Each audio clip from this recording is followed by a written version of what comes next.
Chapter number 8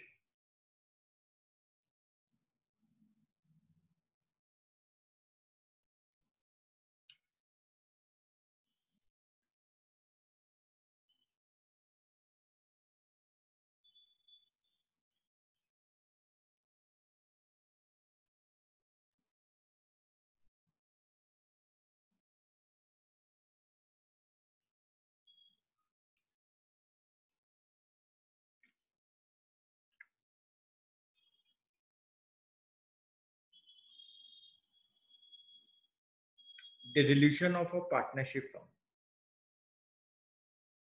आप chapter के नाम को एक बार मन में जरूर बोल लें, dissolution of a partnership firm. Firm है बेटा, पार्टनरशिप नहीं है, dissolution of a partnership firm. अब बात को समझेंगे मेरी। ए, बी और सी तीन पार्टनर हैं बेटे।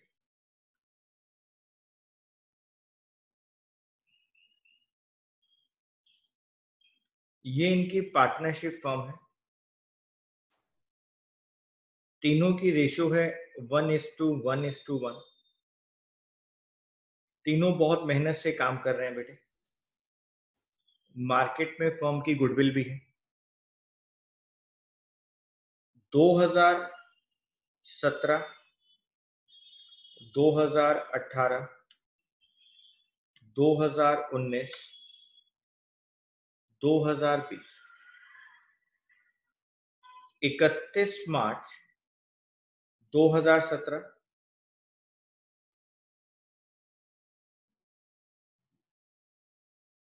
इन्होंने अपनी बैलेंस शीट प्रिपेयर करी।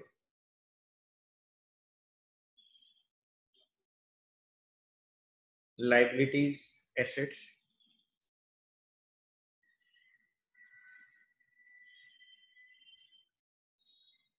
दो 2018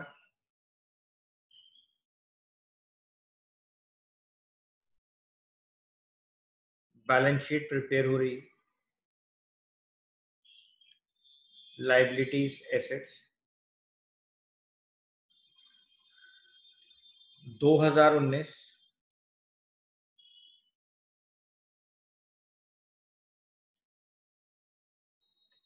बैलेंस शीट प्रिपेयर हो रही है। 2020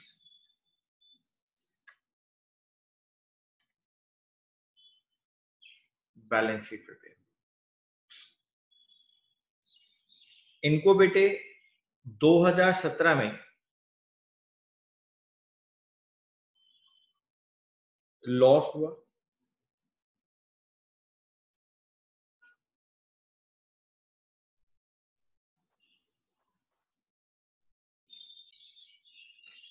इनको 2017 में लॉस हो गया बेटे। इनको 2018 में लॉस हो रहा है। इनको 2019 में लॉस हो रहा है। इनको 2020 में लॉस हो रहा है। पिछले काफी सालों से काम कर रहे थे, लेकिन मार्केट में इनको पिछले 4 सालों से लॉस हो रहा है। बेटे जब कॉन्टिन्यूअस लॉसेस होते हैं ना, तो उसको कहा जाता है परपेचुअल लॉसेस, कॉन्टिन्यूअस लॉसेस।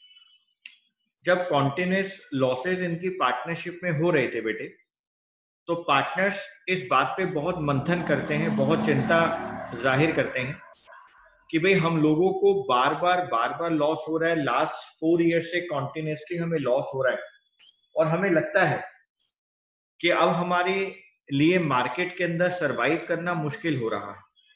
हमारे लिए मार्केट के अंदर सरवाइव करना बेटा मुश्किल हो रहा है। अब ये पार्टनर्स ये डिसाइड करते हैं कि हम ना एक काम करते हैं, इस पार्टनरशिप फर्म को बंद कर देते हैं।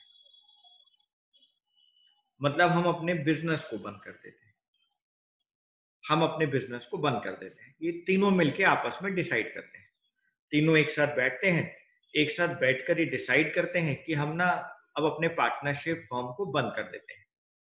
क्योंकि हमें देखो पिछले 4 सालों से लगातार हानि का सामना करना पड़ रहा है। हमें पिछले 4 साल से लगातार लॉस हो रहा है। तो बिजनेस लॉस के लिए हम क्यों करें? हमें 1 साल लॉस हुआ, हमने हिम्मत करी, 2 साल लॉस हुआ, हमने और हिम्मत करी, 3 साल करी, 4 साल करी, हो सकता है अब 2021 में भी हमें लॉस हो जाए। तो ये पार्टनर्स अपने बिजनेस के अंदर कॉन्टिन्यूस लॉसेस का सामना कर रहे हैं। ये अपने बिजनेस के अंदर कॉन्टिन्यूस लॉसेस का सामना कर रहे हैं। तो पार्टनर्स ने ये बात मिलकर डिसाइड कर ली कि हम लोग ना एक काम करते हैं, हम अपने बिजनेस को बंद कर देते हैं। हम अपने बिजनेस को अब आगे नहीं चलाएंगे, हम अपनी पार्टनरशिप को भंग कर देते हैं, पार्टनरशिप फर्म को बंद कर देते हैं। तो बेटे, ये मैंने आपके सामने सिर्फ एक कारण रखा, मैंने एक रीजन रखा। रीजन तो भी बहुत सारे हैं पार्टनरशिप फर्म के बंद होने के, लेकिन मैं आपको यहां पर एक वर्ड का मीनिंग सिखाना चाहता हूं। मैंने यहां पे पार्टनरशिप फर्म लिखा है कि वो अपने बिजनेस को अपनी पार्टनरशिप फर्म को ही बंद कर रहे हैं, कि आज के बाद ऐसी कोई पार्टनरशिप फर्म होगी ही नहीं, ऐसा कोई बिजनेस आपके सामने होगा ही नहीं बेटे, पार्टनरशिप फर्म ही बंद हो जाएगी। ओके सर, तो मैं अभी धीरे धीरे आगे चलूंगा, आप मेरी बातों को साथ साथ नोट करें। Dissolution, dissolution of firm means business of the firm, business of the firm, बेटे मैं ये वर्ड यहां लिख रहा हूं, बिजनेस ऑफ द फर्म, जो मैंने आपको अभी समझाया मैं उसी बात को लिखवा रहा हूं। Dissolution of firm means business of the firm is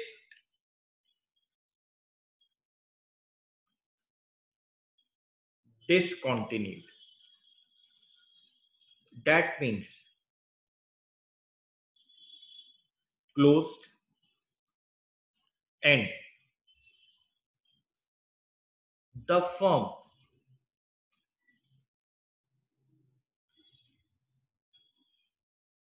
is wound up.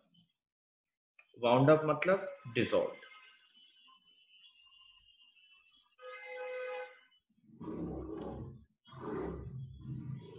As a result,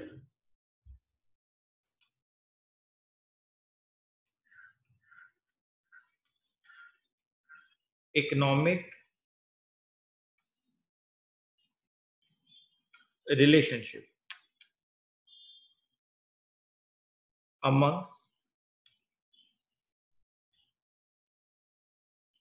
the partners ends. इसका रिजल्ट हमारे सामने ये आता है कि पार्टनर्स के बीच में जो इकोनॉमिक रिलेशनशिप चल रही थी, जो वो प्रॉफिट को आपस में बांट लिया करते थे बेटे, अब वो खत्म हो जाएंगे, अब वो बंद हो जाएंगे।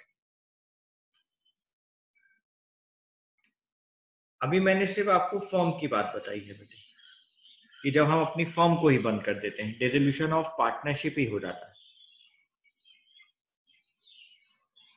बच्चों को दो बातों में डिफरेंस जानना बहुत जरूरी है।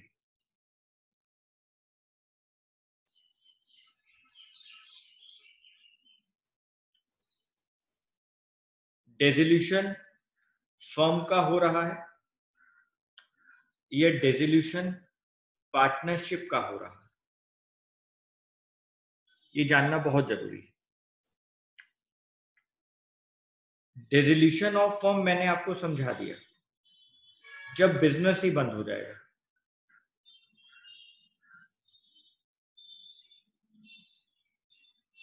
डिसोल्यूशन ऑफ फर्म मैंने आपको समझा दिया, जब हमारा बिजनेस ही बंद हो जाएगा बेटे, जब हमारी पार्टनरशिप फर्म ही नहीं रहेगी, हमारा बिजनेस बंद हो चुका होगा। मैं डिसोल्यूशन ऑफ पार्टनरशिप की बात करता हूं बेटे।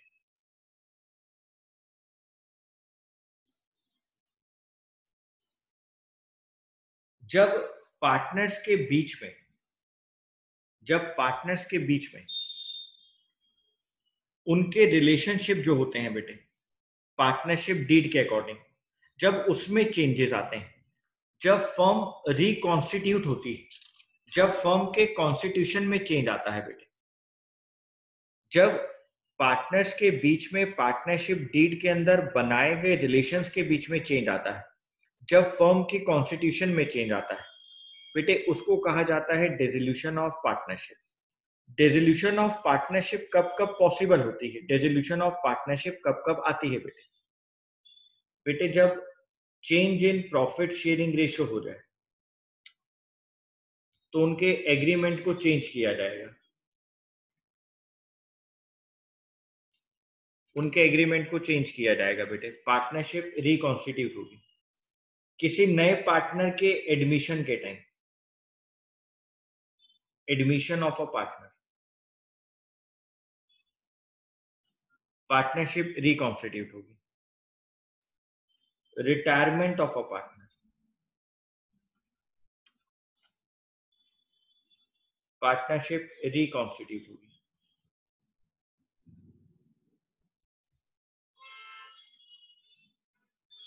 Death of a partner, partnership के अंदर पार्टनरशिप डीड चेंज होगी बेटे। तो जब पार्टनरशिप रिकॉन्स्टिट्यूट होती है, जब पार्टनर्स के बीच में पार्टनरशिप डीड के द्वारा बनाए गए रिलेशंस चेंज होते हैं, उसको कहा जाता है डिसोल्यूशन ऑफ पार्टनरशिप। आपको हमेशा याद रखना है बेटे, जब डिसोल्यूशन ऑफ फर्म होती है ना, तो वहां पर बिजनेस ही क्लोज हो जाता है, उसके बाद कोई बिजनेस रहता ही नहीं बेटे, उसके बाद कोई बिजनेस है ही नहीं, उसके बाद कोई बिजनेस रहेगा ही नहीं बेटे, यानी बिजनेस खत्म हो चुका है। लेकिन जब पार्टनरशिप डिसॉल्व होती, डिसोल्यूशन ऑफ पार्टनरशिप होता है, तो बिजनेस कंटिन्यू रहता है बेटे, फर्म का बिजनेस कंटिन्यू रहता है। मैं इसके बारे में आपको एक लाइन लिखवाता हूं। It means change in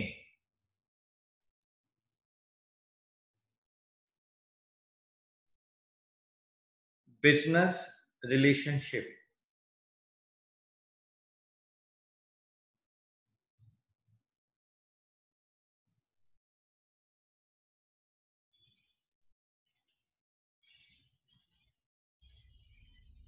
among the partners,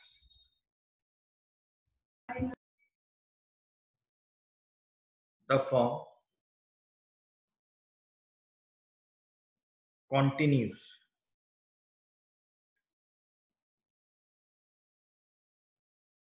its business। और बेटे आपको हमेशा याद रखना है कि जो डिसोल्यूशन ऑफ पार्टनरशिप है ना, वो वॉलेंटरी इन नेचर होती है, it is always voluntary, it is always voluntary. बेटे ये वॉलेंटरी इन नेचर है। तो आपको ये बात समझ में आई कि dissolution of partnership firm, dissolution of firm मतलब आपका बिजनेस ही वाइंड अप हो गया बेटे, बिजनेस ही बंद हो गया, उसके बाद कोई बिजनेस नहीं रहेगा। लेकिन डिसोल्यूशन ऑफ पार्टनरशिप, जब पार्टनर्स के बीच में economic relation, business relations change होते हैं अकॉर्डिंग टू पार्टनरशिप डीड, उसके बाद भी बिजनेस कंटिन्यू रहता है, उसके बाद भी बिजनेस चलता रहता है, वॉलेंटरी नेचर होता है बेटे। तो यहाँ पर बुक्स ऑफ अकाउंट्स को क्लोज नहीं किया जाता, लेकिन जब डिसोल्यूशन ऑफ फर्म होता है तब बुक्स ऑफ अकाउंट्स को भी बंद कर दिया जाता है, बुक्स ऑफ अकाउंट्स भी क्लोज हो जाता है। तो आपको ये बात हमेशा याद रखनी है कि डिसोल्यूशन ऑफ फर्म और डिसोल्यूशन ऑफ पार्टनरशिप दोनों बेटे अलग अलग कॉन्सेप्ट हैं, और हम लोग डिसोल्यूशन ऑफ फर्म की बात कर रहे हैं, हम लोग डिसोल्यूशन ऑफ फर्म की बात कर रहे हैं कि हम अपनी बुक्स ऑफ अकाउंट्स को कैसे क्लोज करेंगे, वो हम आपको सिखाएंगे। ठीक है sir.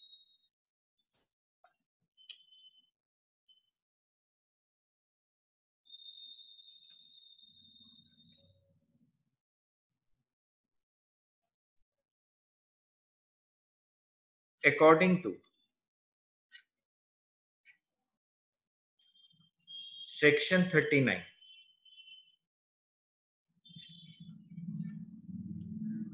of the Indian Partnership Act 1932,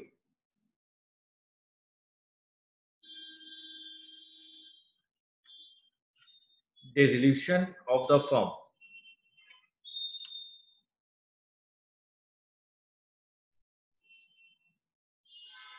means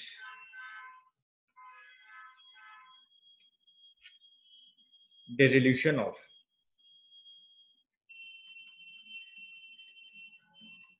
partnership among all the partners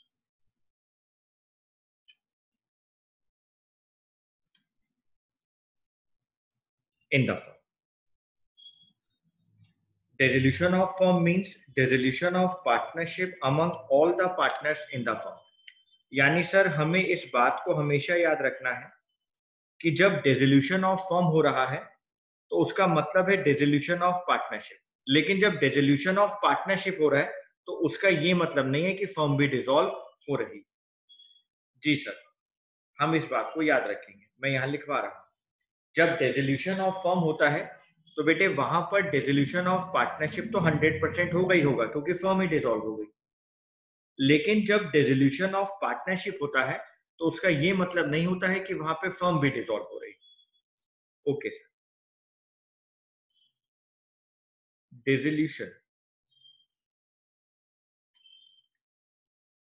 of firm also mean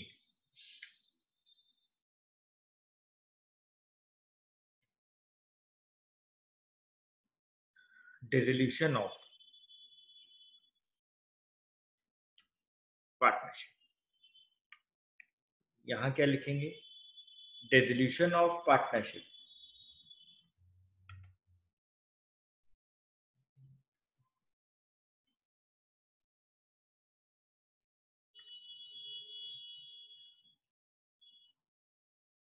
dissolution of partnership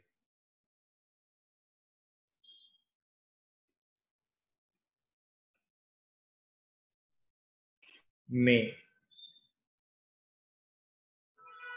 or may not involve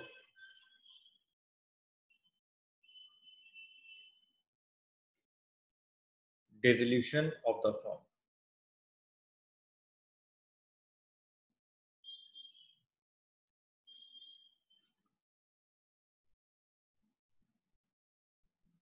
So dissolution of firm also mean dissolution of partnership, but dissolution of partnership may or may not involve dissolution of the firm।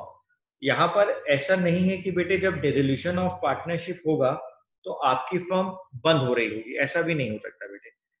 may और may not happen।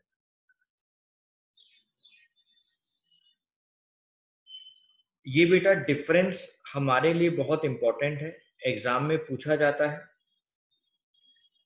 ये difference आपके लिए बहुत important है, exam में पूछा जाता है।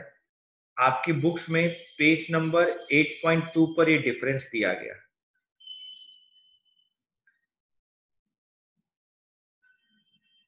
पेज नंबर 8.2 पे बेटे ये डिफरेंस दिया गया है।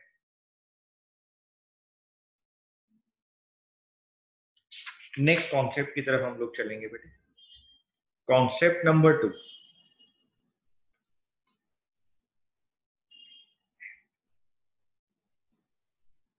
सर ये लास्ट डेफिनेशन दिखा देना, एक बार पूरी नहीं लिखी थी। Modes of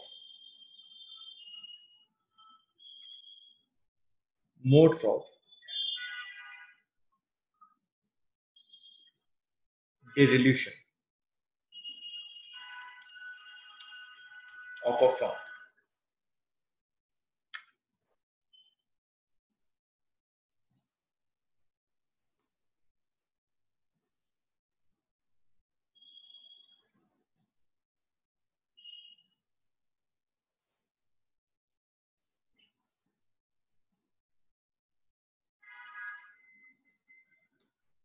modes of dissolution of a firm, कि डिसोल्यूशन ऑफ अ फर्म कैसे कैसे होता है, उसके क्या क्या मोड्स होते हैं, हमें उसके बारे में पढ़ना है।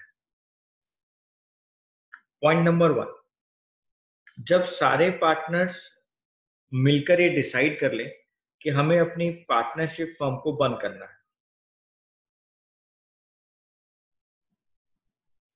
Bye mutual agreement. सारे पार्टनर्स म्यूचुअली ये डिसाइड कर लेते हैं कि हमें अपनी पार्टनरशिप फर्म को बंद करना है bye mutual agreement. Point number 2 मैं यहां पे लिख रहा हूं कंपल्सरी डिसोल्यूशन। इसका एक एग्जांपल मैंने बेटे अपने चैप्टर को स्टार्ट करने में लिया, जहां पे आपको फर्म को कंपल्सरी डिसॉल्व करना ही पड़ेगा। कब करना पड़ेगा बेटे? जब आपको कॉन्टिन्यूस लॉसेस होते हैं, या बेटे आपके यहां पर सारे पार्टनर्स जो हैं बेटा वो इंसॉल्वेंट हो जाए। When all the partners become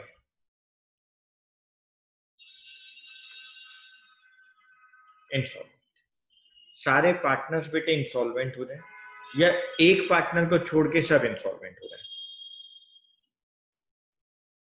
और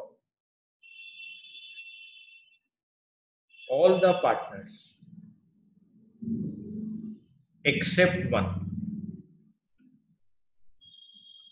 become insolvent।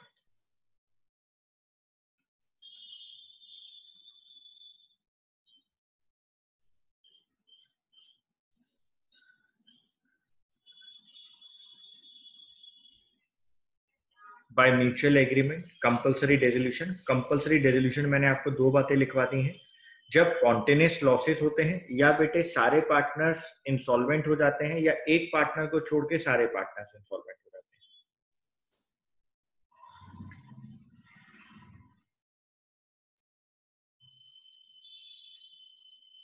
Bye notice.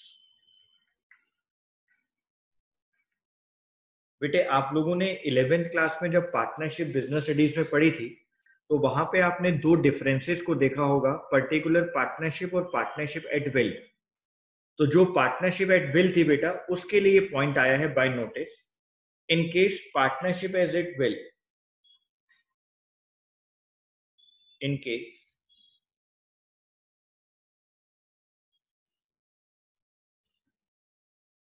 partnership is at will, the firm may be dissolved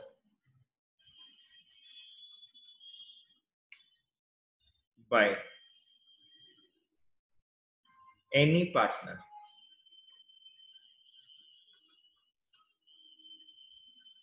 giving notice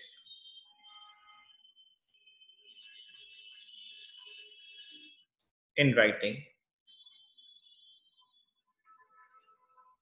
to all the other partners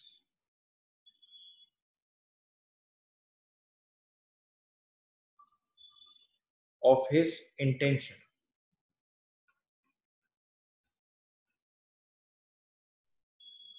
to dissolve the firm।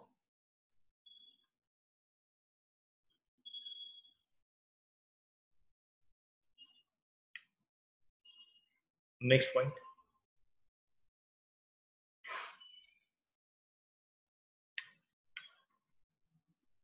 on happening of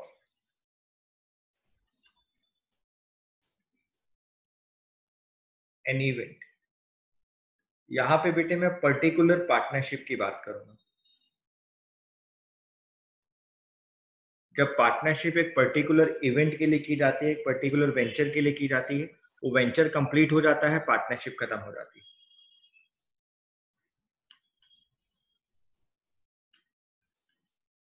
On expiry of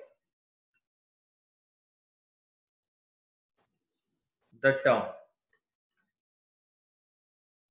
for which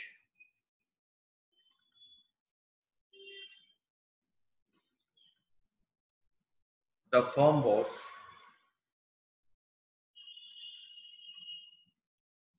constituted, on completion of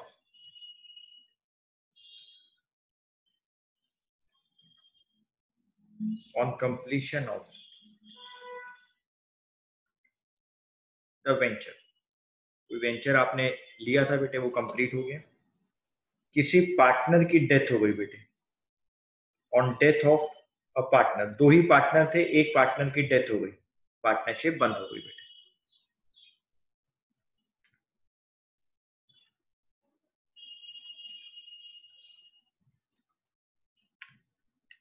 insolvent वाला point हम लोग ऊपर discuss कर चुके हैं।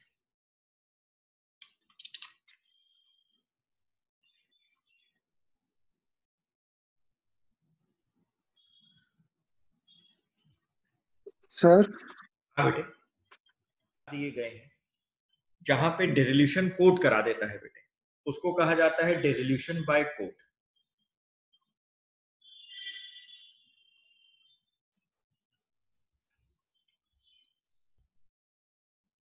Dissolution by court,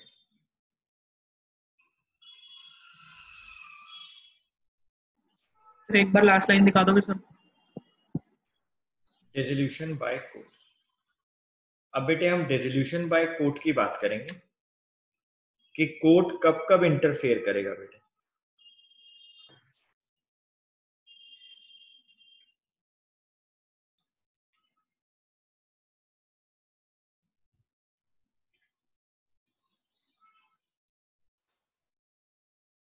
court कब कब interfere करेगा बेटे कि वो आपकी फर्म को डिसॉल्व करवा दे, इसको कहते हैं डिसोल्यूशन बाय कोर्ट। कोर्ट कब कब ऑर्डर पास कर सकता है, मैं बेटे पॉइंट्स लिखवा रहा हूं। A partner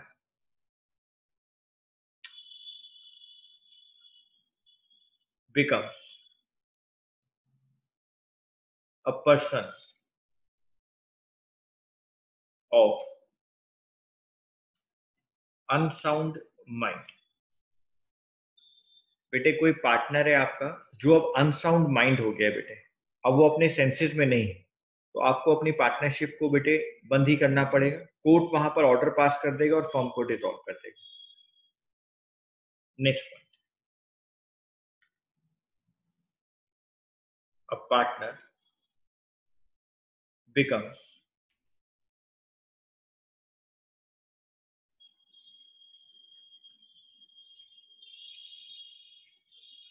permanently incapable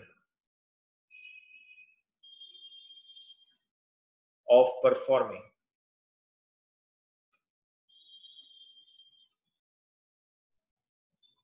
his duties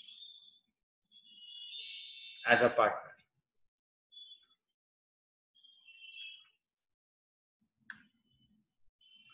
जब पार्टनर बेटे परमानेंटली इनकैपेबल हो जाए और वो अपनी ड्यूटीज एज अ पार्टनर नहीं निभा पाए बेटा, मान लो उसका कोई एक्सीडेंट हो जाए, हैंडीकैप्ड हो जाए, अब परमानेंटली इनकैपेबल हो गया बेटे, अब वो अपनी ड्यूटीज को एज अ पार्टनर नहीं निभा पा रहा है, तो वहां पे कोर्ट ये ऑर्डर पास कर देगा कि फर्म को डिसॉल्व किया जाए। A partner is found guilty of misconduct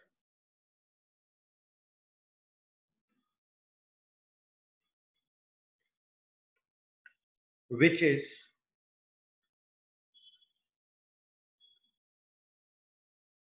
likely to adversely affect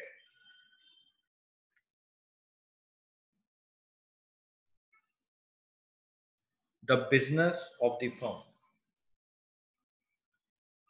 बेटे देखो, मैं चाहूं तो मैं इस पॉइंट को आप लोगों को ना समझाऊं, लेकिन मेरे को लगता है कि आप लोग 12th क्लास में हैं और इतने मैच्योर इनफ हैं कि आप मेरी बातों को समझ पाएंगे।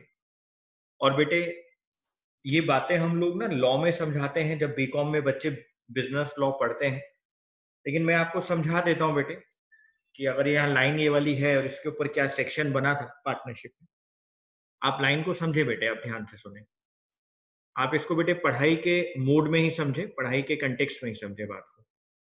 अब partner is found guilty of misconduct, आपका कोई पार्टनर मिसकंडक्ट के गिल्टी में पाया गया है और वो गिल्टी है उस बात को लेकर, which is likely to adversely affect the business of the firm, कि बेटे उसके गिल्टी होने के बाद वो बात आपके बिजनेस को एडवर्सली इफेक्ट कर देगी, आप चाहकर भी अपने बिजनेस को नहीं कर पाएंगे, तो आपको अपनी फर्म को डिसॉल्व करना ही पड़ेगा।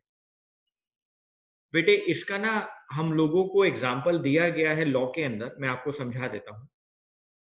मान लो दो पार्टनर हैं ए एंड बी, और पार्टनर ए का पार्टनर बी की वाइफ के साथ एडल्ट्रेशन रिलेशन है बेटे, और ये बात बी को पता लग गई है। और जब ये बात बी को पता लगी बेटा, तो उनके बीच में अब कोई भी बिजनेस को करना नामुमकिन है बेटे। अब वो उसके साथ बिजनेस नहीं कर पाएंगे बेटे, ए और बी मिलकर बिजनेस नहीं कर पाएंगे। तो जब कोई पार्टनर किसी भी मिसकंडक्ट को लेकर गिल्टी हो जाता है जो आपके बिजनेस को एडवर्सली इफेक्ट कर देता है बेटे, तो उसके बाद पार्टनरशिप फर्म का बिजनेस नहीं चल पाएगा, आपको डिसॉल्व करना ही पड़ेगा। तो ये लाइन उस चीज के लिए है बेटे। बच्चे इस वाली मीटिंग को एक बार एंड करते हैं, ठीक है? कुछ सेकंड्स रह गए हैं, जल्दी से आप दूसरी मीटिंग को ज्वाइन करो बेटा, मुझे अभी कुछ और बातें बतानी है, आप जल्दी से ज्वाइन करना। और ध्यान से अब आगे के 2 पॉइंट सुनेंगे, वो और इंपॉर्टेंट है बेटे।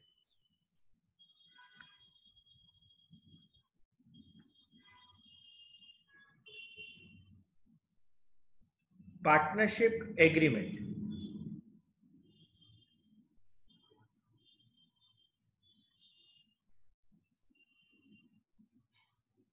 is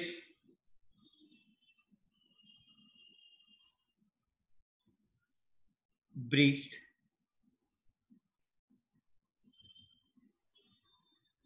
persistently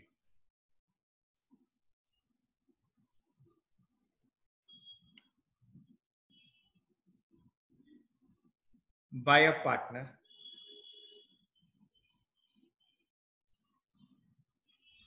or partners। बेटे इसका मतलब है कि जब पार्टनरशिप एग्रीमेंट में कोई भी पार्टनर या पार्टनर्स मिलकर कॉन्ट्रैक्ट को परसिस्टेंटली ब्रीच करते जा रहे हैं बेटा, तोड़ते जा रहे हैं। आपके सामने 3 पार्टनर हैं ए बी सी। बी को कहा कि आपने ये वाला काम नहीं करना है, आपके साथ हमारा एग्रीमेंट है, आपको ये वाला काम नहीं करना है, आपको ये चीज नहीं करनी है, आपको इस मार्केट को कवर नहीं करना है, आपको इस मार्केट में जाके सामान नहीं बेचना है। मान लो बेटा परसिस्टेंटली इस कॉन्ट्रैक्ट को, इस एग्रीमेंट को ब्रीच करता रहे, बार बार तोड़ता रहे, बार बार वो उसी मार्केट में जाए और सामान को बेचना शुरू कर दे। मैं उस एग्जांपल को और इलेबोरेट कर देता हूं बेटे। मान लो हमने डिस्ट्रीब्यूटरशिप ली है HUL से, और हमें डिस्ट्रीब्यूटरशिप मिली ईस्ट दिल्ली की। हम 3 पार्टनर हैं ABC।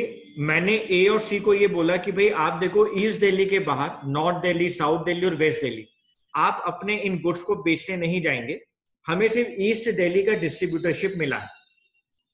लेकिन मेरे दोनों पार्टनर्स इस बात को, हमारे बीच में हुए इस एग्रीमेंट को परसिस्टेंटली ब्रीच कर रहे हैं बेटे। वो और भी north Delhi, west Delhi, south Delhi जा जाके सामान बेच रहे हैं। अगर ऐसा होता है तो आप कोर्ट में जाकर अपनी फर्म को डिसॉल्व कर सकते हैं, क्योंकि अगर आप इस तरीके से काम करेंगे कि आप अपने एग्रीमेंट्स को परसिस्टेंटली छोड़ते जाएंगे, परसिस्टेंटली ब्रीच करेंगे बेटा, तो आप अगर उसको तोड़ेंगे तो आप पार्टनरशिप के अंदर रहकर काम नहीं कर पाएंगे, आपको अपनी पार्टनरशिप को डिसॉल्व कराना ही बेहतर है। नेक्स्ट पॉइंट बेटे, और ये ना बहुत बढ़िया पॉइंट इंडियन पार्टनरशिप एक्ट में डाला गया, और इसके ऊपर कोई प्रैक्टिकल क्वेश्चन नहीं है, आपको केस स्टडीज नहीं आती हैं, तो मैं इसको ज्यादा इलेबोरेट नहीं करूंगा। आप जब बीकॉम में आएंगे तो हम इसके ऊपर बहुत सारी बातें पढ़ेंगे। जब हम बीकॉम के अंदर डिसोल्यूशन को देखेंगे तब हम बात करेंगे। Court finds dissolution of firm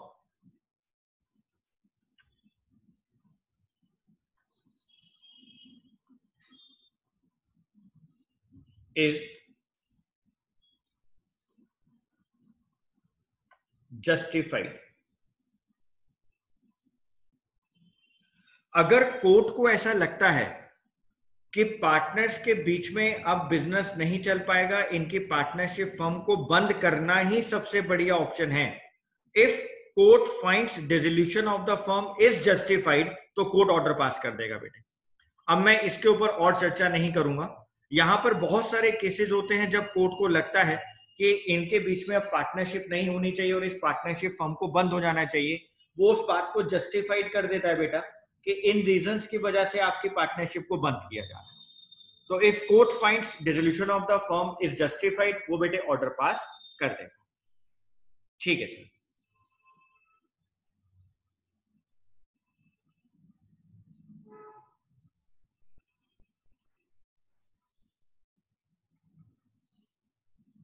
The business of the firm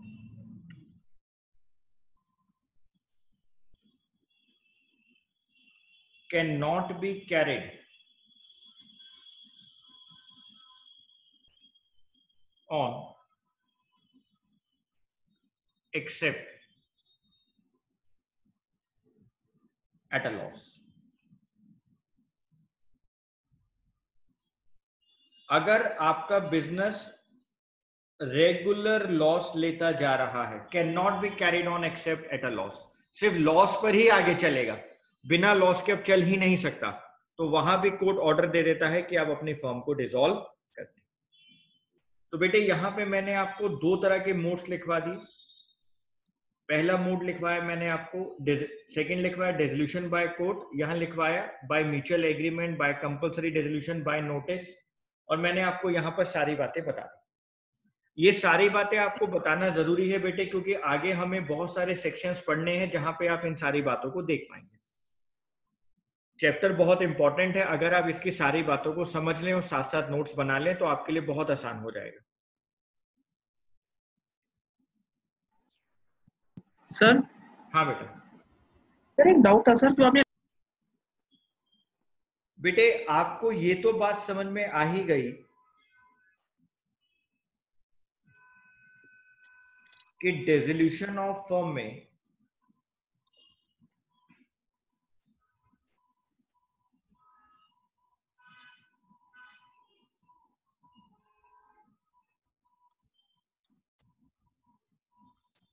business wind up होगा, ये तो आपको समझ में आ गया। बिजनेस वाइंड अप होगा, मैं उसको और आसान भाषा में लिखवा दूं कि बिजनेस क्लोज हो।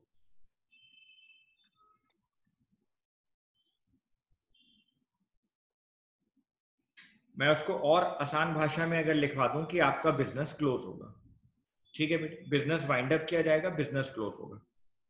मैं अभी लॉ में नहीं जा रहा बेटे, मैं अभी लॉ की बातें तो नेक्स्ट क्लास में करूंगा आपके साथ, लेकिन अभी अगर मैं आपसे सिंपल सी बात पूछूं बेटा, सिंपल सी बात, हम जनरली बात करते हैं, जनरल एज अ ले पर्सन, कि किसी के बिजनेस को बंद करना है, मुझे कहना है भाई आग लगे बिजनेस में, अब खत्म भाई, इस बिजनेस को बंद कर दो। तो बिजनेस को बंद करना, बिजनेस को वाइंड अप करना, बिजनेस को क्लोज करना, हमें क्या करना होगा? हमें छोटे से दो काम करने हैं बेटे। क्या काम है? ध्यान से देखना, चैप्टर खत्म हो जाएगा बेटे इस लाइन के बाद, हमें बस दो छोटे से काम करने हैं। ये हमारी बैलेंस शीट है,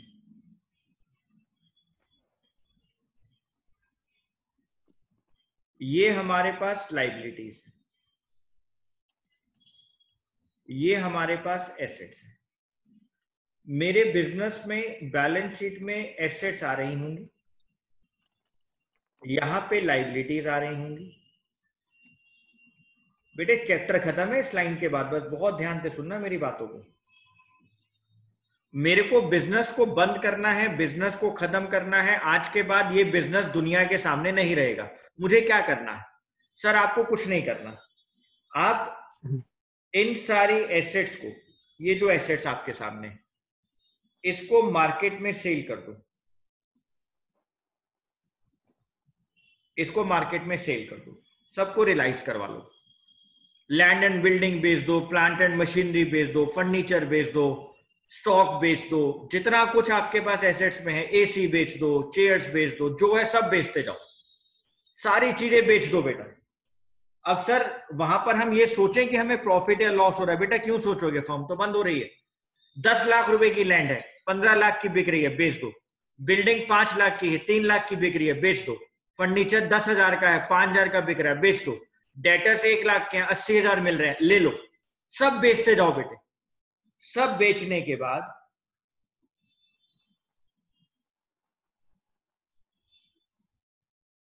बेटे ये लोटा है आपके पास, यहां पे अपने पैसे को रख लो।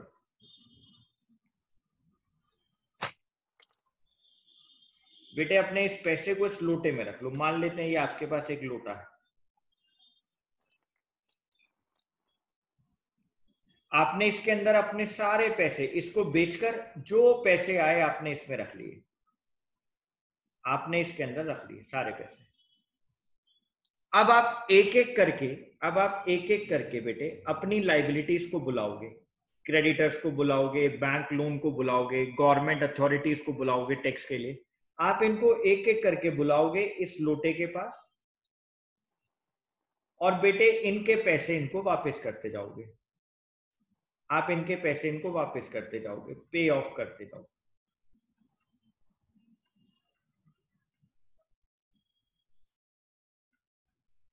आप इनके पैसे इनको पे ऑफ करते जाओ। हाथ जोड़ो पैसा वापस करो, हाथ जोड़ो पैसा वापस करो। सर लेकिन अगर ऐसा हो जाए कि हमारे पास लोटे में 5 लाख हो और हमें देने 8 लाख हो, तो बेटे ये तो आप 11वीं कक्षा में पढ़कर आए हैं। आप सब लोग 11वीं विद्यार्थी हैं, 11वीं कक्षा के विद्यार्थी थे तब आप ये पढ़कर आए हैं।